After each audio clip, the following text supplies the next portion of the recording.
त्र्यंबकेश्वरमध्ये रंगपंचमी जल्लोषात साजरी. होलिकोत्सवाचा शेवटचा दिवस अर्थात रंगपंचमी त्र्यंबकेश्वर व परिसरात जल्लोषात साजरी करण्यात आली. इतरत्र होळी अथवा धुलीवंदनाच्या दिवशी रंग खेळतात, मात्र नाशिक जिल्ह्यात होळीच्या 5व्या दिवशी पंचमीला रंग खेळतात.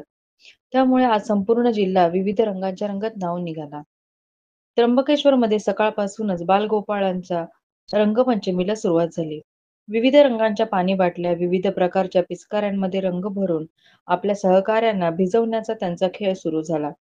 दुपारचे जेवण झाल्यावर युवा व युवती वर्ग रंग खेळण्यास सज्ज झाला. मुलं व मुलींचे ग्रुप रस्त्याने फिरत आपल्या आपल्या मित्रांवर रंग लावत होते. ओल्या रंगांमुळे त्वचेस नुकसान होऊ शकते. शिवाय त्र्यंबकेश्वर शहरात दिवसाआड पाणी पुरवठा होत असल्याने आणि पाण्याचा अपव्यय टाळण्यासाठी कोरडे रंग खेळण्यास पसंती देण्यात आली. गेल्या काही वर्षांपासून तालमीच्या गाड्या निघायची बंद पडलेली प्रथा यावर्षी पुन्हा सुरू करण्यात आली. मोती तलाव व्यायामशाळा व दीपाजी बागुल क्रीडा संकुल यांच्या वतीने डीजेच्या तालावर रंगाची गाडी काढण्यात आली. तालमीचे सदस्य डीजेच्या तालावर थिरकले तर पाठीमागे ट्रॅक्टरमध्ये रंगांचे टीप भरून ठेवण्यात आले होते. राजाशिव छत्रपती व्यायामशाळेच्या वतीने ट्रॅक्टरवर मल्लखांब ठेवण्यात आला होता. तर त्र्यंबकेश्वर मंदिरासमोर जेसीबीला दोर बांधून दोरीचा मल्लखांब लावण्यात आला होता. खेळावर लहान मुला-मुलींनी चित्तथरारक प्रात्यक्षिके दाखविले. हे खेळ बघून बंदोबस्तावरील पोलिसांना सुद्धा शूटिंग करण्याचा मोह आवरला नाही.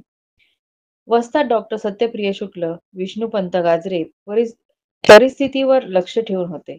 चौकाचौकातील होळींवर रंग तयार करून भाविक पर्यटक सोडून येणाऱ्या जाणाऱ्यांना रंगात भिजवून टाकत होते.